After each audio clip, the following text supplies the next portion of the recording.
Hey everyone, welcome back to my video. So today's video will be 5 fragrances that I did not love at first, but now I cannot stop wearing them. The first one may be a bit of a surprise because I do really like this and I do talk about this kind of a lot, but it is Valentino Uomo Intense. So let me just start off by saying that there are actually 2 iterations of Valentino Uomo Intense, and the original one came without a cap. It was just an atomizer, and it didn't really look like this, but it was more similar to this. And then I believe in 2021 this version came out, and I think like the notes are almost identical. I don't know what changed because I didn't smell the original, but this is what's here now, and this is one of the highest rated men's fragrances of all time. As a quick breakdown, it's iris, leather, and a very earthy chocolateness, not in an off-putting way, but the reason why I did not like this at first, or it's not that I didn't like it, it's that I didn't understand it fully. When I first smelled this, the iris in here just smelled like carrots to me, and I could not smell anything else. I remember the first time smelling this after everyone was saying it is one of the best men's fragrances of all time, or maybe even the best designer fragrance of all time, and I was like, well, first of all, I love iris, so I was definitely very intrigued by it, and I smelled it, and I was so confused because it smelled like carrot juice to me, like freshly ground carrot juice. I don't know if people really drink that, but like if you get carrot juice at a grocery store, that is exactly what I smelled the first couple times I smelled it, and I was like, I completely disregarded this fragrance. I was like, yeah, this thing is not for me. I didn't even see how it could appeal to other people because I thought that it just smelled like carrots. This was around the time where I discovered Givenchy Gentleman Reserve Privé, and this is also an iris dominant fragrance. However, this is more of a boozy fragrance with some chestnut in here. But I was really loving the iris. I got this very accurate clone of Dior Homme Intense, like the 2011 iteration. So I was like, you know what? I'm really curious, and I went to try to find this again at my mall, and it was not there. So I looked it up, and Google said that it got discontinued, and I don't know whether that's still true or whether that was the original version, but I was really disappointed because I was so curious. I was like, I mean, my nose was advancing. I was getting a little bit more used to different things, so I was like, maybe I'll like it a lot more now, or maybe I won't smell the carrots now. Anyways, I went on a trip to Florida, and I went to one of the malls, and they had one bottle of this left. No tester, just a bottle. Only like $115, so really, really good price for a designer. And I was like, you know what?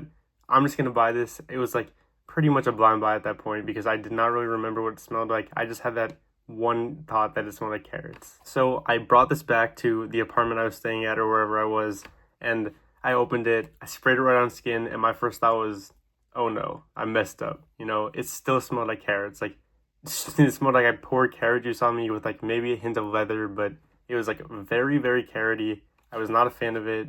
But then like 30 or 40 minutes into the fragrance's lifespan, I started really getting that iris. I started really getting the leather, a little bit of that chocolatiness coming from the iris, and the carrotiness like wore off for me. I'm now at the point where every time I wear this, I do still smell the carrots in the opening, and I do still think it's a little bit weird, but I'm getting to the point where I do actually enjoy that smell now. So now, instead of despising the opening and waiting for the dry down, I'm actually enjoying all of it. So Valentino Uomo Intense, definitely not a blind buy safe fragrance. I'm actually surprised that this is rated so high, and not in the way that this is a bad fragrance. It just smells a lot more niche than designer in my opinion, and typically people don't like that. So if you like iris and leather fragrances, then definitely check out Valentino Uomo Intense. The next 4 on my list were all blind buys, so I definitely do not recommend doing that, but it is fun. Mancera's Black Noir. So if you haven't heard of this is another leather fragrance, which is a very bad idea to blind buy just because leather can go so many different ways and is typically not mass appealing. However, I had heard so many good things about this fragrance. I'd heard that it's a smooth, creamy vanilla and leather fragrance, and I was like, that's definitely down my alley. I love Mancera. I like the bottles, the presentation. You know, you can always get them for a pretty decent price on the gray market, so I was really excited, and then this came in. I smelled it, and I was like, it smells like Band-Aids. That's it. And believe it or not, I've had this fragrance for many months now, and I do actually wear it a lot, and I enjoy it, but it does still smell like Band-Aids to me, and that is a thing that a lot of people don't like. Believe it or not, even though I've had this for many months, and I've sat with it, and it's been on my skin, I still smell 90% Band-Aids, and now there's, you know, a light floral coming out, maybe a touch of vanilla, although this is supposed to be a vanilla heavy fragrance. I barely get any vanilla. So if that's not a good reason to not blind buy, I don't know what is, but Mancera's Black Noir. Next up is Xerjoff Zefiro. Alrighty, another horrible house to blind buy. And I don't mean that in the way that Xerjoff is a bad house. It's actually one of my favorite houses of all time. However, a lot of their scents are not very mass appealing. They're very difficult to understand, and you need to sit with them for a while. And that is exactly what happened with Zefiro. I'm going to do a basic rundown on the notes, or not even notes, just what I smell. So the opening, I get this very rich black pepper and some LME resin with a touch of white wine, but it's not like super boozy. As the fragrance dries down, I actually don't get a lot of the notes that are listed. For example, oud and honey are both listed. I'm getting more of a nutmeg spiciness, and it's very nice, but the first time I smelled it, I sprayed it, I smelled it, and my first impression was, this smells like an 85-year-old dude. It just smells like such an old school fragrance. It's very peppery, it's very spicy to my nose, like in a way, not like a cinnamon way, but in like a nutmeg way, which I actually do love the smell of nutmeg, but I know that that can kind of go like old manny in a way, and that's exactly how I felt for this. I also originally got a note of like cat pee. If you've ever gone to someone's house that has cats and you smell their litter box, that is a little bit of what I got in Xerjoff Zefiro. However, I've sat with this a lot longer. I don't know if it's that I'm used to it or if it's that I'm understanding it more, but I don't get that cappy note. It does still smell very old manny to me, but I'm growing to really appreciate and love the scent. Definitely do not blind buy this, but Xerjoff Zefiro. 2 more to go. This one is Akro Smoke. So I had a 30 ml of Akro Awake, and I know that Akro as a house, at least to begin with, they're making fragrances based on addictions. So for example, this is Akro's Awake, and it's an addiction based on coffee. And yep, that's what it smells like. Coffee, a little bit of cardamom, maybe some vetiver, but pretty much just a coffee fragrance. So I was very interested in this brand, and then I saw Akro Smoke, and I heard some very mixed reviews on that. So also a very stupid blind buy by me. However, I do love smoky fragrances. If you don't know me, I absolutely love, first of all, Memoirs of a Trespasser, but especially A City on Fire by Imaginary Authors. Very smoky fragrance. I love Amouage's Interlude Man. Also very smoky fragrance, so I was kind of thinking, you know, what could go wrong? I got home, this was on my doorstep, gave it a couple sprays, and I was like, uh-oh. This smells like rice. Rice and smoke, like if you can imagine steamed rice. And I actually don't mind the scent. It was just so interesting to me. I was not expecting it. There's obviously a very realistic tobacco note in here. I don't know how to describe this. It's not the same smokiness as something like Imaginary Authors' A City on Fire. It's more of a steam in a way. So if you can imagine, like if you're cooking rice or even pasta and the steam is coming up and you smell that, this is kind of similar to what that smells like, just with a little bit of a more smoky aspect. And you know, I actually really enjoy that smell, like in real life. I love the smell of pasta steam coming up. I think I was just not expecting that, but I don't know if you can tell, I've probably worn maybe 6 milliliters of this. It's hard to tell on the camera, but I've actually really been enjoying this. It might be the most challenging on the list so far. You know, it's hard to wear this out in public because people don't like the fragrance. However, it's not that strong, so it's just nice to spray it around at home and kind of smell it. But yeah, this is definitely not for everyone. I think that the fragrance go ratings speak for itself. I'll put it on the screen. But yeah, if you are interested in what I described, then check out Akro Smoke. And last, but definitely not least, the absolute worst fragrance house to blind buy from. This is Amouage Woods Symphony. Let me just start by saying Amouage is actually one of my favorite houses of all time. It's within my top 3, so no hit on Amouage if that's how it sounded. It's just that these scents are so difficult to understand a lot of the times. They're very different from your typical designer fragrances. If you smelled any, you'll understand what I mean. So this was just a very interesting blind buy. However, I saw the notes, I saw orris, I saw rum, I saw civet, I saw oud, and I was like, you know what, I don't even care if I don't like it. I want to smell this, and I got a good deal for it, so I said, screw it.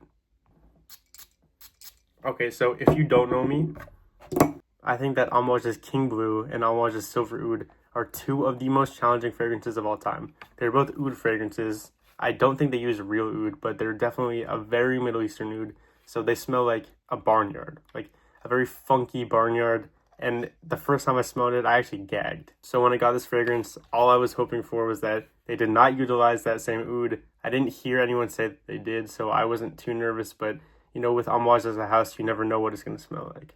So the first time I sprayed this, I picked it up, and it was the driest orris and rum scent I had ever smelled. It smelled a little bit like parchment paper. just so dry, it made you like want to drink some water. There's a similar feeling in Imaginary Author's Oh Unknown. I think it's the orris root in here too. So orris root can go so dry and chalky that it makes you almost like gasp for air in a way. And maybe that's a bit of an exaggeration, but this is very dry, especially on the opening. Anyways, my main caveat with Amouage Woods Symphony when I first got it wasn't necessarily the smell. I do love those very dry orris root fragrances, and I do love the smell of rum.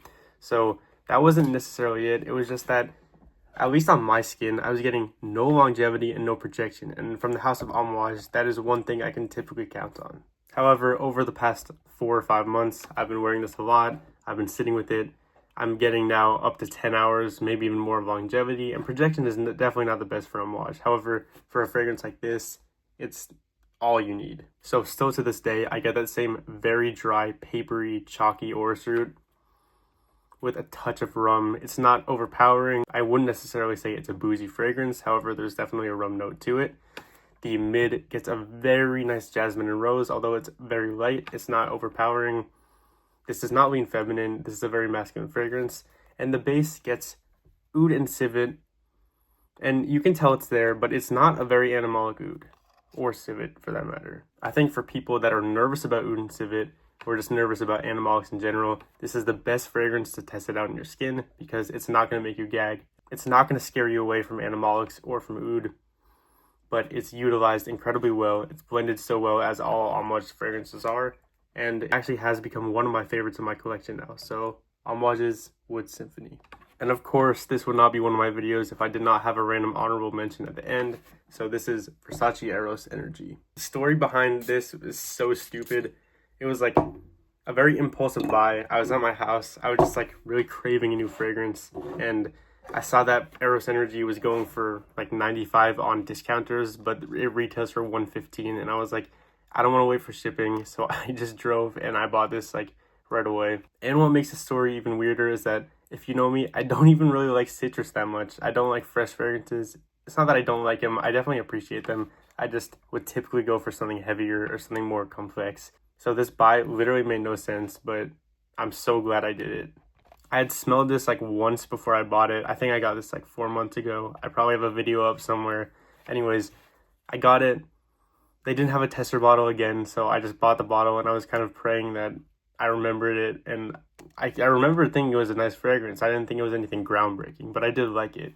So then I brought it home, and I sprayed it on my skin, and I was like, I thought it was okay. It smelled like a lemon Sour Patch Kid. Anyways, a couple weeks ago, I just saw this sitting in the back of my collection, and I was like, what am I doing? I need to use my fragrances, and I hadn't worn it too much, so I put a bunch of sprays because it's not the strongest fragrance, although it's definitely not weak. Like for a freshie, it definitely has above average performance, but I loved it when I wore it, and I was like, don't know what I was thinking before. I do have to be straight up and honest. There's not that much depth to this fragrance. You know, it's a very, very bright citrusy opening. You get kind of some lemon peel in there, lime peel. There's like every citrus imaginable. There's a lemon, there's bergamot, there's orange, there's like blood orange, mandarin orange. I don't know. There's like everything in here. And then the base is more of an amber and musk, which I also don't typically like in fragrances. So just nothing about this buy made sense. However, I've been wearing it a lot recently.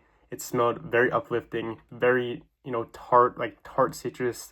And I've been getting a lot of use out of it, so I'm sure you've heard of it. I'm sure you've heard the hate. However, you need to give it a couple wearings before judging it. Versace Eros Energy.